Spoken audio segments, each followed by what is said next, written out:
All right, so today we're going on a deep dive that's maybe a little different, a little more on the quirky side, Okay. and we're looking at duck flocks, Uh-huh. all female duck flocks, Hmm. and specifically something called mock mating, Oh, interesting. which our source for this deep dive has some firsthand experience with. Yeah. And we're hoping to kind of break down what exactly is going on here. Sounds good.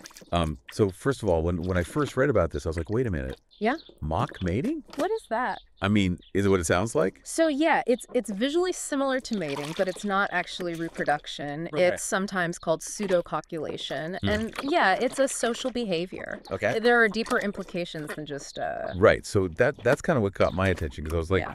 there's no males around. Why are they doing that? Right. Well, that's kind of the interesting thing about it. You see, even without males around, these ducks still have these strong instincts to establish, some type of social structure within their flock. Oh, so it's not just like random.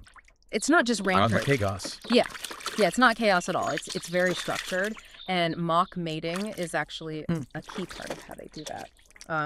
It reinforces bonds between the ducks, but then also, and this is I think really important, it helps establish a hierarchy Okay. or a pecking order. I see. So they're setting up like a little government, is what our source said. Yeah, I saw that, and that's a really interesting way to put it. Obviously, Yeah. we got to be careful not to overinterpret, Right. with limited information. Right. But if we look at what research there is on waterfowl and their behavior, it does show that they have these complex social structures, Right. and that there are different roles that ducks will kind of fall into. Like what kind of rules?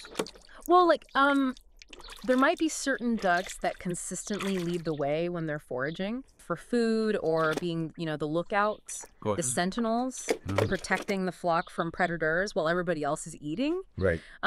So, these roles might not be, set in stone. Right. But watching this mock mating behavior could give us some clues about, who's who in the hierarchy. Yeah. So like if we were to look at, our source mentions two ducks, Daisy and Angel specifically. Yeah.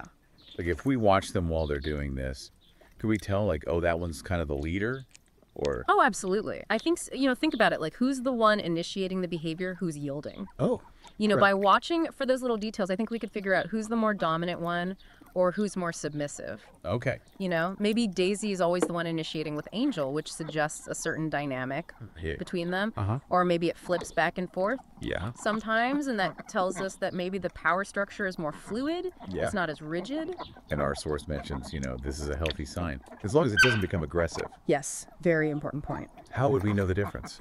Well, I think in a healthy interaction, the behavior is pretty brief. It doesn't result in any injuries. Okay. No ducks are getting, singled out or bullied or isolated from the rest of the flock. Yeah. It's more about, communicating, reaffirming their place in the group. Right.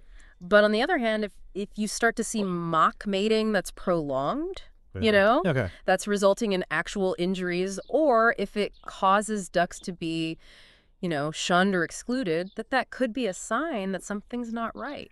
Oh, so it's all about just being aware of like the whole context and how it's affecting the flock. Exactly. So like even though this looks like mating, it's really not about mating at all. Nope. It's about social order. Yeah. It's about strengthening those bonds. And really, at the end of the day, it's all about the well-being of the whole flock. yeah, and I think the thing that kind of blows my mind is that all of these little like, micro interactions and everything are creating this whole social structure. I know, it's amazing. And, And we can learn about it. right. And it makes you think like, if we can decipher these little clues and figure out the complex dynamics of this duck flock, what could that teach us about social behavior Right. in other species, even our own, That's a good question. Yeah, are there parallels there? Yeah. Are there things that we're doing that are kind of like mock mating Yeah, maybe. that we haven't even thought about? Who knows? But it's definitely something to ponder. Yeah. Maybe we should all be watching more ducks. Maybe so. Thanks for joining me on this deep dive today. Of course, it's been a pleasure. We'll see you next time. See you later.